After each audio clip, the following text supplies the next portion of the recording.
about the biometrics rule being withdrawn. And so a lot of people, maybe you don't remember, so much has happened over the past year, hard to keep track. That's fine. This is what we do here. We eat, live, breathe, and sleep immigration for couples. So we'll keep you updated. But basically, on September 11th of 2020, DHS had made a proposed rule, an announcement that they were going to expand the rules of who would have to receive biometrics appointments. The proposed rule had many parts and was much more detailed than that. But basically, I want to back up a little and explain for those of you who might be new to the process what biometrics appointments are, what the proposed rule was, and what it means that it was withdrawn. A biometrics appointment is essentially a part of the immigration process for most individuals, where they take your biometrics. They take your fingerprints, your photo, identifying information. That usually is only for the immigrant. They just want to identify the immigrant. So that's the biometrics appointment.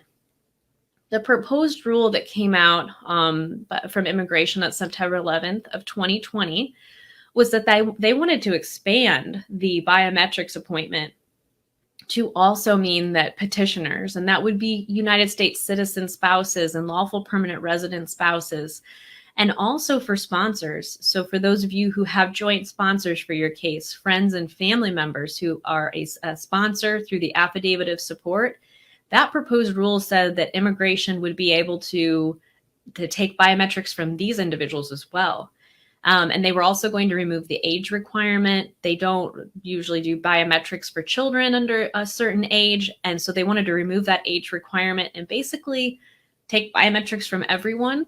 And they also wanted to use more DNA tests, to take DNA to prove relationship. It was just going to be, for lack of a better way to describe it, much more invasive. And so that was the proposed rule. And so on May 7th, and I will post this link below from USCIS, from immigration.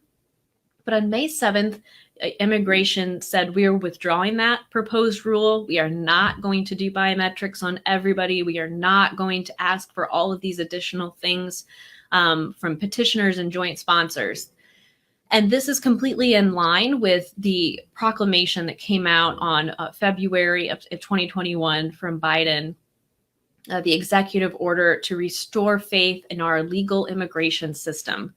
And that proposed order is long, and I will post the link below. But in the essence, the main point of that order was essentially that we wanted to, as it's titled, restore our faith in the legal immigration system.